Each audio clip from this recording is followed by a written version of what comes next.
Okay, everybody, welcome to Blogging for Profits. My name is Chris During, and I'll be the presenter today. Um, Today is our first session, and as such, we're going to start with the very beginning of creating and generating a blog. And for me, obviously that boils down to brainstorming and then some niche research. So we'll be talking about brainstorming and niche research today. And as an assignment for homework, I'll ask you guys to follow the steps and do your own brainstorming and research for your own idea. Now, the brainstorming process, I don't really have anything to show you on the computer. I do this all on paper, so I'll explain the way that works, and then you guys can try this on your own. So for me, it starts with I need to have a 5-minute block of time where I'm completely free of distractions. So I'll clear everything off my desk. I'll make sure there's nobody in the house. My phone is turned off. Anything that could be a distraction or an influence in my thinking, I don't want to have that interference. Frankly, the brain is a marvelous tool, and I want to take full advantage of the brain and not to let it be steered in any particular direction. So clear out a 5-minute block of time, free of distractions, and sit down with a piece of paper and a pen. And essentially, I just write down anything that comes to mind. Doesn't matter what it is, anything at all.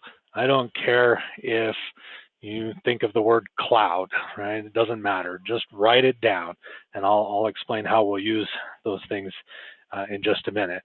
So let's take a couple of examples here. I'm going to use an example of baseball and cloud as examples. And so we're going to take that whole list, this list that we've created for 5 minutes, and then each of these words that we've written down are going to get their own new page. So I start up at the top, and let's take baseball as an example. I'm going to take baseball, and I'm going to start writing down anything I can think of related to baseball. So in this case, we would write down the different teams, the different players. Of course, there's the different leagues, the Japanese baseball league, the Korean baseball league, South American baseball. We've got Olympic baseball, although they don't play anymore. There's college baseball, and of course, Major League Baseball. You've got hats, helmets, gloves, bats, balls, cleats, uniforms, jerseys, right? Baseball, Hall of Fame baseball, Negro League baseball. So you just kind of see what I'm doing there. Just extrapolate all the different key kind of words that you could think of related to that particular topic. And then you move on to your next list. So my next would be cloud. And in the same vein, we're going to think about rain, snow, maybe snowboarding, maybe Ugg boots. Also think about fluffy cotton. Also Cloud is the name of a character in a Final Fantasy video game. So we could put that down there. Snow removal, coats, weather related products, things like that. So you can kind of see that one was a little bit more difficult, but we're kind of coming up with a list of ideas, and we don't need to spend a long time on any of those lists. We just want to have a good session of extrapolating on those lists. Then once we have those lists, we're going to take and just solely based on your own preference, you're going to take 2 of the words that you wrote down in that next list and circle them. And so for baseball, let's say that we circle Negro League and jerseys, and for snow, or excuse me, for cloud, we circle UGG boots and snow removal, right? Just as an example. Those would be then your list of ideas that you're going to go into and do niche research on. And that's what I want to kind of walk through with you today. I use a lot of different tools to look at niche research and what is going to be a good, valid niche for our blog or for a website or for whatever purpose that we're looking at. And the first one that probably most of us are somewhat familiar with, is Google's keyword planner tool. Now, for me, when I did this brainstorming session, I did this last night, just like I explained. And one of the things I wrote down was music as I was writing, and I came up with a couple of ideas for music that I thought were pretty cool. I talked about, or I circled cover songs, and I covered, excuse me, I also circled unplugged music, and so those were two things that I thought, okay, let's take those and we'll research those ideas today. I think that would make for something interesting. So I've done all the research already for cover songs, and this is the result here. Now, what I'm looking for on this is to get an idea of what potential keywords are available, right? I want to make sure there's a good list of potential keywords to use, and you can see and there's quite a lot here, and frankly I could go on and on, you know, obviously, because we could say Beatles covers, Rolling Stones covers, any band or artist, we could talk about covers for those particular artists, and so, you know, there's a lot of good keywords.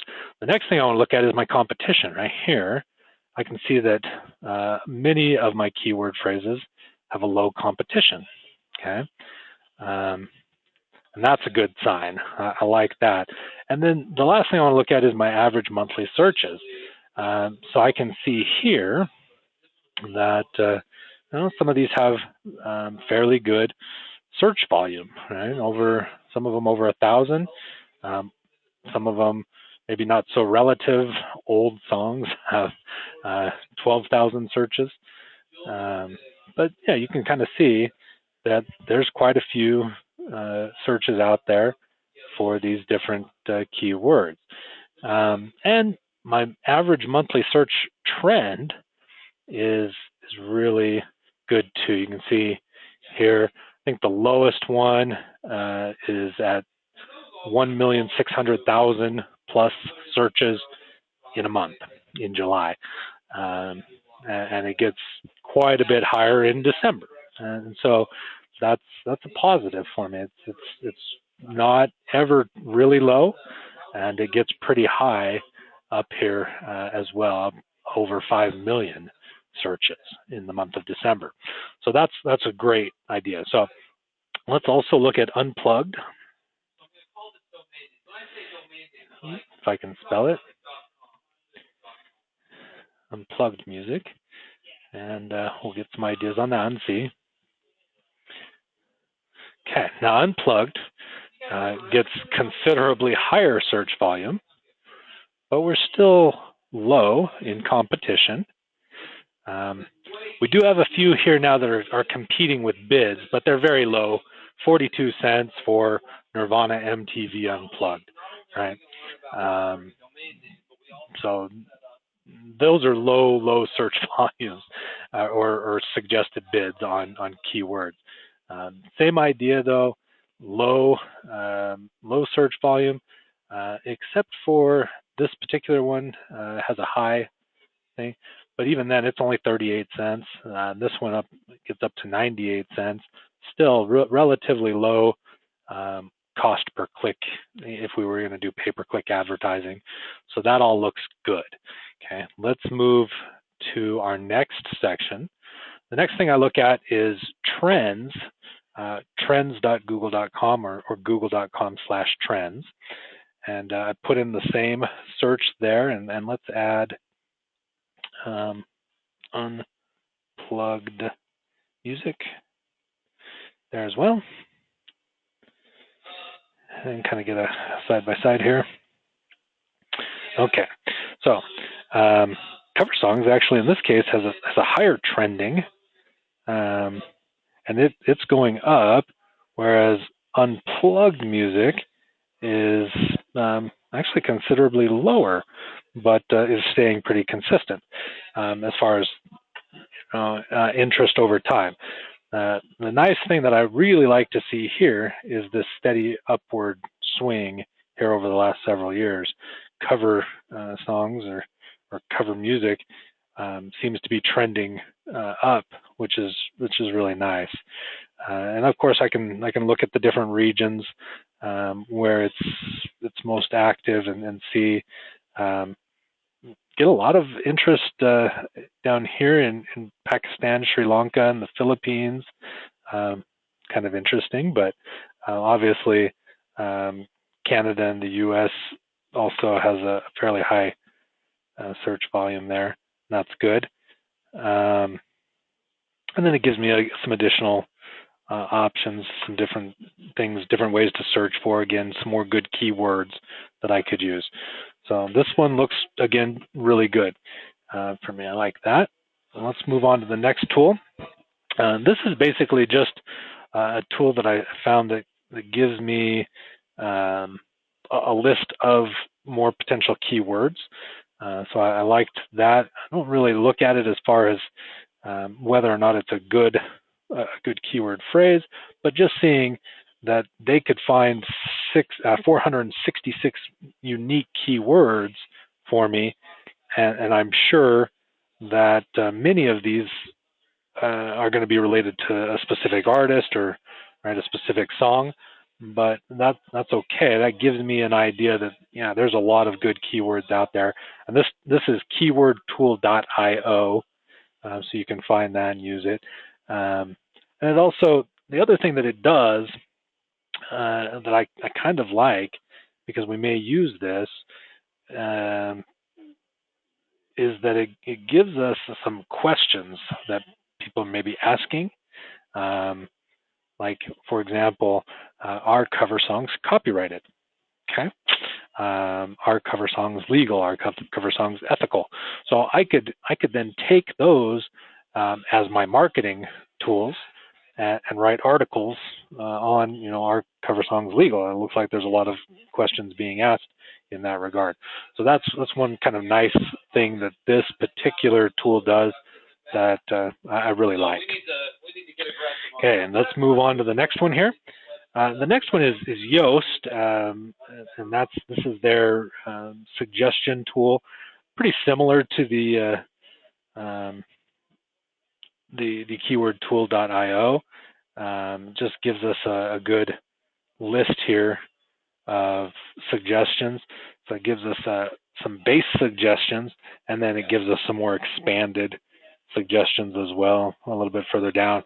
And then the nice thing here is it breaks it down by letter, so I can see, okay, cover songs B, so cover songs better than the original, right? That might be a really good post. We could do something like 10 cover songs that are better than the original, and talk about that. So it gives us, again, some good information, different ways to look at things, and I like that. Okay. And then the last thing that I do to kind of check as far as competition and demand and so forth is I just do a search for that particular keyword phrase. So in this case, I did a search for cover songs. And now the real exciting thing for me here was that there's not a lot of kind of Google's generated content. There's not a lot of ads. In fact, in this case, it didn't bring up any ads for me. So there's no paid advertising that is being utilized. So that gives me a wide open space to use that keyword and be able to kind of put content over here in this big section that right now they're just not using. They do have one kind of news post here related to the keyword phrase, but that's the only thing that Google is actually put in as far as their generated content, right? And that opens it up for me to just be able to give more generalized information. So I like that a lot. That's really what led me to kind of make this my idea for the blog that we're gonna work on. And then one last thing that, of course, we have to answer is, can we monetize this, right? Is this an idea where we're going to be able to promote this? And so, with this, of course, there's a lot of different things that we can do. We could sell the actual, music, whether it's digitally or on CD or cassette, if they still do those things. I don't know, but we could definitely promote the songs that way. But also, I mean, just music in general, we could probably find. In fact, let's go to clickbank.com and see if there's kind of any informational things on creating your own cover song, right? Let's look at Affiliate Marketplace and do a search here. So yeah, so I've got the Masters of Songwriting program, learning to play the guitar, an absolute guide to beginners, how to write songs that sell, piano sheet music, right? Easy home recording blueprint. So yeah, there are definitely some things here that we could promote. Superior songwriting, learn the violin, right? Guitar and harmonica lessons, play piano by ear, right? So we definitely have some potential to be able to promote. Just right here within ClickBank, there's a lot. But also, of course, we could promote iTunes or that sort of thing, as well as the CDs themselves. And I'm sure that there are lots of good affiliate programs out there. Not to mention just creating our own YouTube channels and promoting videos that way, and earning commissions on videos when they're played. And we'll talk about all of those things. So that's basically what I wanted to cover today. Let me go ahead and stop the recording, and we'll let you guys jump in with any questions at this point.